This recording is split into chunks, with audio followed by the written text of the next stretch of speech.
नमस्ते दोस्तों, myself doctor Vaibhav, associate professor, department of शरीर क्रिया in Arihant Ayurvedic medical college and research institute Gandhinagar. दोस्तों, रेस्पिरेटरी सिस्टम यह टॉपिक हमने शुरू किया है, तो उसी कंटिन्यूएशन में आज हम एक्सचेंज ऑफ रेस्पिरेटरी गैसेस यह टॉपिक देखेंगे। तो हम शुरू करते हैं एक्सचेंज ऑफ रेस्पिरेटरी गैसेस। दोस्तों, हमें पता है कि रेस्पिरेटरी सिस्टम में ऑक्सीजन और कार्बन डाइऑक्साइड ये दो जो गैसेस है उनका बहुत ही महत्वपूर्ण रोल होता है। तो ऑक्सीजन हमें कहाँ से मिलता है? तो ऑक्सीजन हमें एनवायरनमेंट से मिलता है, उसे हम थ्रू रेस्पिरेटरी सिस्टम के यूटिलाइज करते हैं। और जो कार्बन डाइऑक्साइड होता है वो एनवायरनमेंट में भी प्रेजेंट होता है, और हमारे शरीर में जो बहुत सारी मेटाबॉलिक रिएक्शंस होती है उनके एज अ बाय प्रोडक्ट या वेस्ट प्रोडक्ट के रूप में कार्बन डाइऑक्साइड भी तैयार होता है। तो ये जो दो गैसेस है ऑक्सीजन और कार्बन डाइऑक्साइड, उनका एक्सचेंज हमेशा होता रहता है। तो उसके बारे में आज के इस टॉपिक में हम देखने वाले हैं, एक्सचेंज ऑफ रेस्पिरेटरी गैसेस में। तो हम उसे एक एक करके पढ़ेंगे। Oxygen is essential for the sales.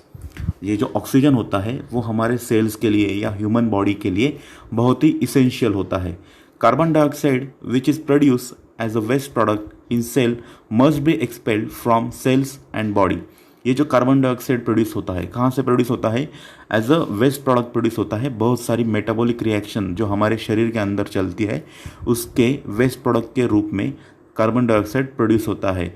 अगर ये कार्बन डाइऑक्साइड का प्रमाण हमारे शरीर में बढ़ता है तो उस वजह से बहुत सारी लक्षणें या बहुत सारी कंडीशंस उत्पन्न होती है जो कि हमारे शरीर के लिए घातक साबित होता है।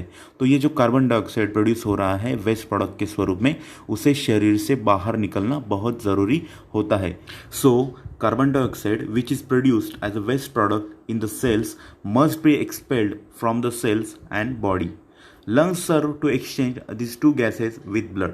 हमारे जो लंग्स होते हैं वो ये दो गैसेस हैं, मतलब ऑक्सीजन और CO2 या कार्बन डाइऑक्साइड, उसको एक्सचेंज करने में बहुत महत्वपूर्ण रोल निभाते हैं। तो दोस्तों, अब हम exchange of respiratory gases in lungs उसका डिटेल में समझेंगे। In lungs exchange of respiratory gases takes place between the alveoli of lungs and the blood. मतलब लंग्स में जो एक्सचेंज ऑफ रेस्पिरेटरी गैसेस होता है वो किसके बीच होता है? तो वो एल्वियोलाई ऑफ लंग, मतलब एल्वियोलाई में और ब्लड के बीच में एक्सचेंज ऑफ गैसेस ये प्रोसेस होती है। Oxygen enters the blood from alveoli and carbon dioxide is expelled out of blood into alveoli. ये जो ऑक्सीजन होता है, तो ऑक्सीजन कहाँ प्रेजेंट रहेगा? ऑक्सीजन प्रेजेंट रहता है एल्वियोलाई के अंदर, और वो एल्वियोलाई से ब्लड के अंदर एंटर होता है। और ब्लड में जो CO2 या कार्बन डाइऑक्साइड होता है वो ब्लड से एक्सपेल्ड आउट किया जाता है एल्वियोलाई के अंदर। तो यहाँ पे हम उसे फिर से पढ़ेंगे। Oxygen enters the blood, oxygen जो है वो ब्लड में एंटर होता है फ्रॉम एल्वियोलाई, एल्वियोलाई से, and carbon dioxide is expelled out of blood into alveoli. और जो कार्बन डाइऑक्साइड जो होता है जो ब्लड में प्रेजेंट है उसे एक्सपेल्ड आउट किया जाता है इनटू एल्वियोलाई। ठीक है, तो यहाँ पे कंडीशन हमें याद रखनी है, दो कंडीशन। ऑक्सीजन एल्वियोलाई से ब्लड में एंट्री करेगा और ब्लड में जो CO2 है या कार्बन डाइऑक्साइड है वो एल्वियोलाई में एंट्री करेगा। Exchange occurs through bulk flow diffusion. ये जो एक्सचेंज हो रहा है यहाँ पे उसे कहते हैं bulk flow diffusion. Exchange of gases between blood and alveoli takes place through respiratory membrane. अब ये जो एक्सचेंज हो रहा है, मतलब ऑक्सीजन का और कार्बन डाइऑक्साइड का जो एक्सचेंज होता है वो किसकी मदद से होता है या कहाँ पे होता है? एक्चुअली कौन सा ऐसा मेम्ब्रेन होता है? तो वहाँ पे रेस्पिरेटरी मेम्ब्रेन के थ्रू ये एक्सचेंज ऑफ गैसेस होता है। ठीक है, exchange of gases between blood and alveoli takes place through respiratory membrane. तो दोस्तों, रेस्पिरेटरी मेम्ब्रेन को अब हम डिटेल में समझेंगे। दोस्तों, रेस्पिरेटरी मेम्ब्रेन के बारे में हमने लास्ट लेक्चर में भी देखा था, तो उसे एक बार फिर यहाँ पे रिवाइज करेंगे। Respiratory membrane is a membranous structure through which exchange of respiratory gases takes place. दोस्तों, ये जो रेस्पिरेटरी मेम्ब्रेन होता है वो एक तरह का मेम्ब्रेनस स्ट्रक्चर होता है और उसके मदद से या उसकी सहायता से exchange of respiratory gases that is O2 and CO2 takes place होता है। मतलब रेस्पिरेटरी मेम्ब्रेन एक तरह का मेम्ब्रेनस स्ट्रक्चर होता है और उसके द्वारा ही ऑक्सीजन और CO2 उनका एक्सचेंज होता है। It is form by epithelium of respiratory unit and endothelium of pulmonary capillaries. तो दोस्तों ये जो रेस्पिरेटरी मेम्ब्रेन होता है वो किन से बना हुआ होता है? तो ये epithelium of respiratory unit. Respiratory unit कौन होता है? एल्वियोलाई। तो ये एपिथेलियम ऑफ रेस्पिरेटरी यूनिट और एंडोथेलियम ऑफ पल्मोनरी कैपिलरीज से बना हुआ होता है।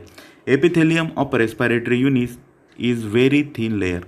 तो ये दोस्तों ये एपिथेलियम होती है रेस्पिरेटरी यूनिट की, दैट इज एल्वियोलाई की, वो बहुत ही थिन होती है। Since the capillaries are in close contact with this membrane, alveolar air is in close proximity to the capillary blood.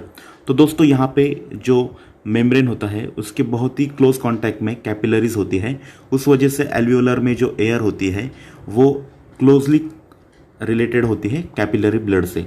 This facilitates gaseous exchange between air and blood. इस वजह से ये क्लोज प्रॉक्सिमिटी होने की वजह से गैसियस एक्सचेंज ऑकर होता है बिटवीन एयर एंड ब्लड, मतलब एल्वियोलाई में जो एयर है और ब्लड में जो गैस है उनका इजीली एक्सचेंज हो पाता है क्योंकि वहाँ पे बहुत ही क्लोज प्रॉक्सिमिटी होती है।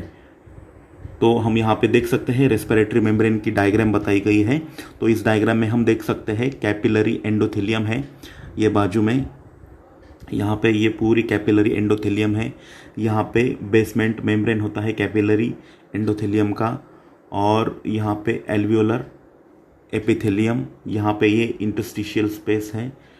उसके बाद हमने यहाँ पे देखा कि सरफेक्टेंट भी यहाँ पे हमें दिखाई दे रहा है, हमने सरफेक्टेंट के बारे में पढ़ा है लास्ट लेक्चर्स में। तो इस तरह से ये रेस्पिरेटरी मेम्ब्रेन का स्ट्रक्चर होता है, इसे अच्छी तरह से देख लो, ठीक है दोस्तों। रेस्पिरेटरी मेम्ब्रेन की डायग्राम देखने के बाद अब हम उनको डिटेल में समझेंगे। दोस्तों रेस्पिरेटरी मेम्ब्रेन में बहुत सारे लेयर्स होते हैं, तो उन्हें हम आगे टेबल में देखने वाले हैं। उसके अलावा उसकी जो कुछ कैरेक्टरिस्टिक्स होते हैं या कुछ उनके इंपॉर्टेंट पॉइंट्स हैं उनको अब हम देखेंगे। Different layers of respiratory membrane from with in outside are given in a table. उसको टेबल में हम देखने वाले हैं। In spite having many layers, respiratory membrane is very thin with an average thickness of 0.5 micron total, ठीक है। तो दोस्तों यहाँ पे बहुत सारे लेयर होने के बावजूद भी ये जो रेस्पिरेटरी मेम्ब्रेन होता है वो बहुत ही थिन होता है और उसके एवरेज थिकनेस बताया गया है 0.5 माइक्रोन टोटल। मतलब टोटल जो उसका थिकनेस है वो 0.5 माइक्रोन होता है। मतलब बहुत सारे लेयर हमने देखे कि किस तरह से कैपिलरी एंडोथेलियम है, बेसमेंट मेम्ब्रेन है, इंटरस्टिशियल स्पेस है, एल्वियोलर एपिथेलियम है, ये सारी मेम्ब्रेन होने के बावजूद भी ये बहुत ही थिन होता है, ठीक है। तो उसको डिटेल में हम आगे देखने वाले हैं, लेकिन उससे पहले उसकी जो कैरेक्टरिस्टिक्स है उन्हें हम देखेंगे। Surface area of the respiratory membrane in both the lungs is about 70 square metre. तो सरफेस एरिया कितना होता है रेस्पिरेटरी मेम्ब्रेन का? तो वो रहता है 70 स्क्वायर मीटर और ये दोनों लंग्स में रहता है। Average diameter of pulmonary capillary is only 8 micron, which means that the RBC with a diameter of 7.5 micron actually squeeze through the capillaries। तो दोस्तों यहाँ पर एक महत्वपूर्ण घटना है, तो उसे याद रखो कि एवरेज डायमीटर जो होता है पल्मोनरी कैपिलरीज का वो रहता है 8 माइक्रोन और आरबीसीज का डायमीटर रहता है 7.4 माइक्रोन। तो उस वजह से क्या होगा, जब आरबीसीज पल्मोनरी कैपिलरीज से आगे बढ़ेगी तो एक्चुअली इतने कम डायमीटर होने के बावजूद 7.4 माइक्रोन की आरबीसी जब उसके अंदर एंट्री होगी या उससे अंदर से जाएगी तो वो आरबीसी पूरी तरह से स्क्वीज हो जाती है, ठीक है। मतलब वो पूरी तरह से मुड़ जाती है। उस वजह से क्या होता है, therefore the membrane of RBCs is in close contact with capillary wall. तो उस वजह से क्या होता है, तो आरबीसीज का मेम्ब्रेन, ठीक है, एकदम क्लोज कॉन्टैक्ट में आ जाता है कैपिलरी वॉल के। This facilitates quick exchange of oxygen and carbon dioxide between the blood and the alveoli. दोस्तों ये इतना क्लोज कॉन्टैक्ट होने की वजह से exchange of oxygen and carbon dioxide between blood and alveoli takes place. तो जो कैपिलरीज का डायमीटर है वो भी यहाँ पे महत्वपूर्ण रोल निभाता है फॉर एक्सचेंज ऑफ गैसेस, इसे हमने यहाँ पे समझा। तो दोस्तों अब हम लेयर्स ऑफ रेस्पिरेटरी मेम्ब्रेन को डिटेल में देखेंगे।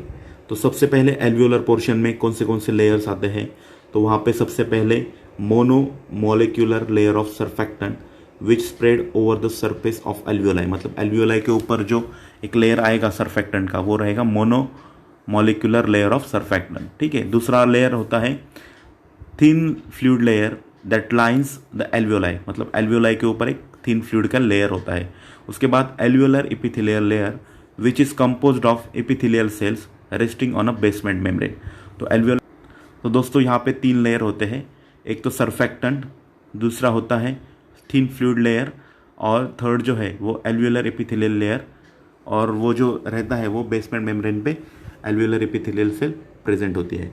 सेकंड जो पार्ट है between alveolar and capillary portion, तो एल्वियोलाई और कैपिलरी पोर्शन में कौन सा लेयर होता है, तो वहाँ पे इंटरस्टिशियल स्पेस प्रेजेंट होती है, ठीक है। और थर्ड जो पार्ट है वो है कैपिलरी पोर्शन। तो कैपिलरी पोर्शन में 2 लेयर्स होते हैं, एक होते हैं basement membrane of capillary, capillaries का बेसमेंट मेम्ब्रेन, और कैपिलरी एंडोथेलियल सेल्स। तो कैपिलरी पोर्शन में 2 लेयर्स होते हैं, एक होता है बेसमेंट मेम्ब्रेन ऑफ कैपिलरी और सेकेंड जो है वो कैपिलरी एंडोथेलियल सेल्स। दोस्तों, रेस्पिरेटरी मेम्ब्रेन देखने के बाद अब हम डिफ्यूजिंग कैपेसिटी, ये जो नई कंसेप्ट है उसके बारे में देखेंगे। तो उसे अगर समझना है तो हम ऐसे समझ सकते हैं कि ये जो डिफ्यूजिंग कैपेसिटी होती है वो क्या डिफाइन करती है, तो कितनी वॉल्यूम ऑफ गैस डिफ्यूज़ होता है through respiratory membrane in each minute with pressure gradient of 1 mm of Hg, मतलब 1 mm ऑफ Hg के प्रेशर में रेस्पिरेटरी मेम्ब्रेन से कितनी वॉल्यूम ऑफ गैस डिफ्यूज़ होता है, उसे ही हम डिफ्यूजिंग कैपेसिटी कहते हैं। तो उसकी डेफिनेशन पढ़ेंगे। Diffusing capacity is defined as the volume of gas that diffuses through the respiratory membrane each minute for a pressure gradient of 1 mm of Hg, ठीक है। अगर आसान भाषा में इसे समझना है तो कितनी वॉल्यूम ऑफ गैस हर एक मिनट में रेस्पिरेटरी मेम्ब्रेन से डिफ्यूज होता है with pressure gradient of 1 mm of Hg। दोस्तों, diffusing capacity for oxygen and carbon dioxide कितनी होती है और उन दोनों में क्या रिलेशन होता है उसके बारे में अब हम देखेंगे। Diffusing capacity for oxygen is 21 ml per minute per 1 mm of Hg, ठीक है। मतलब 1 mm ऑफ Hg जब प्रेशर एग्जीक्यूट किया जाएगा उस वक्त 21 ml ऑफ ऑक्सीजन का डिफ्यूजन होगा विथ 1 मिनट। उसके बाद हम कार्बन डाइऑक्साइड के बारे में देखेंगे। Diffusing capacity for carbon dioxide is 400 ml per minute per 1 mm of Hg। Thus, the diffusing capacity for carbon dioxide is about 20 times more than that of oxygen। तो दोस्तों, हमने यहाँ पे देखा कि ऑक्सीजन 21 ml ही डिफ्यूज़ हो पा रहा है 1 मिनट में, और वहाँ पे कार्बन डाइऑक्साइड 400 ml डिफ्यूज़ हो रहा है। तो अगर हम दोनों को कंपेयर करें तो हमें समझ में आता है कि कार्बन डाइऑक्साइड का diffusing capacity 20 times more than oxygen है, ठीक है। तो ये बहुत ही इंपॉर्टेंट चीज़ है। तो ये जो डिफ्यूजिंग कैपेसिटी होती है वो किन चीज़ों पे या किन फैक्टर्स पे डिपेंड करती है उसके बारे में अब हम देखेंगे। Factors affecting diffusing capacity. तो सबसे पहले pressure gradient. Diffusing capacity is directly proportional to the pressure gradient, मतलब ये जो डिफ्यूजिंग कैपेसिटी होती है वो डायरेक्टली प्रोपोर्शनल होती है प्रेशर ग्रेडियंट से, ठीक है। Pressure gradient is the difference between the partial pressure of gas in alveoli and pulmonary capillary blood. तो दोस्तों, यहाँ पे प्रेशर ग्रेडियंट ये कंसेप्ट है, तो वो क्या डिफाइन करती है कि ये डिफरेंस होता है एक्चुअली किन का, partial pressure of gas in alveoli and pulmonary capillary blood और partial pressure of gas in alveoli में जो डिफरेंस आएगा वही हम प्रेशर ग्रेडियंट करके काउंट करेंगे। It is the major factor which affects the diffusing capacity. और ये जो प्रेशर ग्रेडियंट है ये मेजर फैक्टर हो रहता है, क्योंकि अगर प्रेशर ग्रेडियंट बढ़ेगी तो उस वजह से डिफ्यूजिंग कैपेसिटी ऑफ गैसेस वो भी बढ़ जाती है। तो नेक्स्ट पॉइंट जो है वो है solubility of gas in fluid medium. तो यहाँ पे सोलिबिलिटी ऑफ गैस मतलब ऑक्सीजन और CO2 ये कितनी जल्दी डिजोल्व होते हैं फ्लूइड मीडियम में, उस पर भी ये डिफ्यूजिंग कैपेसिटी डिपेंड होती है। उसके बारे में अब हम देखेंगे। Diffusing capacity is directly proportional to solubility of gas, मतलब सोलिबिलिटी अगर ज़्यादा है गैसेस की तो डिफ्यूजिंग कैपेसिटी बढ़ जाती है। If the solubility of gas is more in fluid medium a large number of molecules dissolve in it and diffuse easily, मतलब सोलिबिलिटी अगर ज़्यादा है किसी गैस की तो उस वक्त बहुत ज़्यादा मॉलिक्यूल्स उस गैस के डिजोल्व होते हैं और उस वजह से वो डिफ्यूज़ भी इजीली होते हैं। नेक्स्ट अब हम देखेंगे total surface area of respiratory membrane. अगर रेस्पिरेटरी मेम्ब्रेन का सरफेस एरिया ज़्यादा है तो डिफ्यूजिंग कैपेसिटी में क्या अंतर आएगा उसके बारे में अब हम देखेंगे।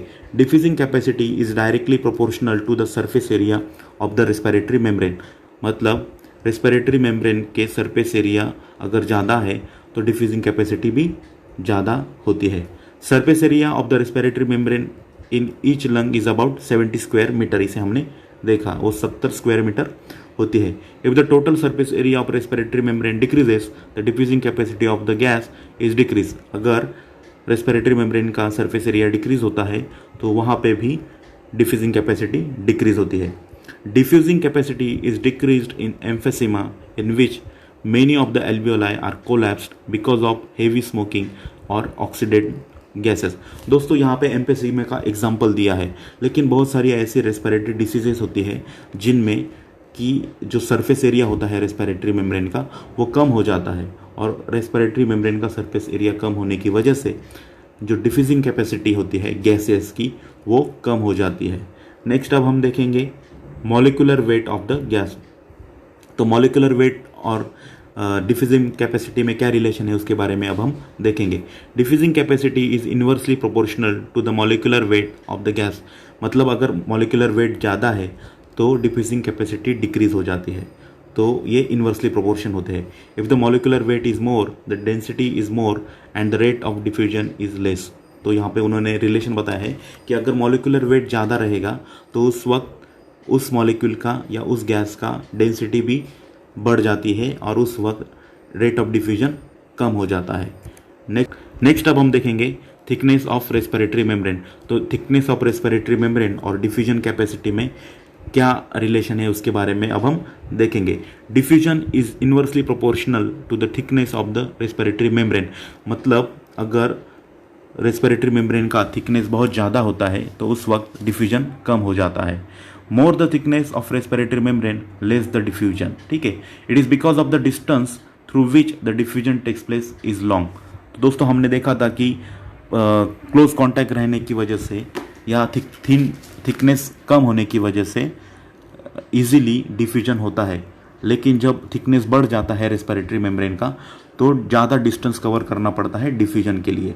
इन conditions like fibrosis and edema the diffusion rate is reduce. मतलब यहाँ पे दो कंडीशन बताई है कि एडिमा मतलब सूजन आ गई अगर एल्वियोलाई के अंदर तो उस वक्त भी डिफ्यूजन का रेट कम हो जाता है because of the thickness of the respiratory membrane is increase. तो यहाँ पे फाइब्रोसिस हुआ या एडिमा आया तो उस वक्त रेस्पिरेटरी मेम्ब्रेन का थिकनेस बढ़ जाता है और उस वजह से जो डिफ्यूजन कैपेसिटी होती है वो कम हो जाती है। तो दोस्तों ये जो डिफ्यूजिंग कैपेसिटी है और जो हमने फैक्टर्स देखे उनमें क्या रिलेशन होता है तो वो उसे एक फॉर्मूले से वो एक्सप्रेस करते हैं, उसके बारे में अब हम देखेंगे। Relation between diffusing capacity and the factors affecting it is expressed by the following formula. तो ये DC मतलब diffusing capacity is equal to PG into S into A divided by MW into D। तो उसको explain कैसे करेंगे। DC माना diffusing capacity, PG माना pressure gradient, S माना सोल्यूबिलिटी ऑफ गैस, A माना surface area of respiratory membrane divided by molecular weight into thickness of the respiratory membrane. तो इस फॉर्मूले से हम जो हमने फैक्टर्स देखे उनमें और डिफ्यूजिंग कैपेसिटी में क्या रिलेशन होते हैं उनके बारे में हम एक अनुमान निकाल सकते हैं। तो दोस्तों मैं आशा करता हूँ कि आपको ये टॉपिक समझ में आया होगा। तो आज के इस टॉपिक में हम यहाँ पे रुकेंगे। Thank you.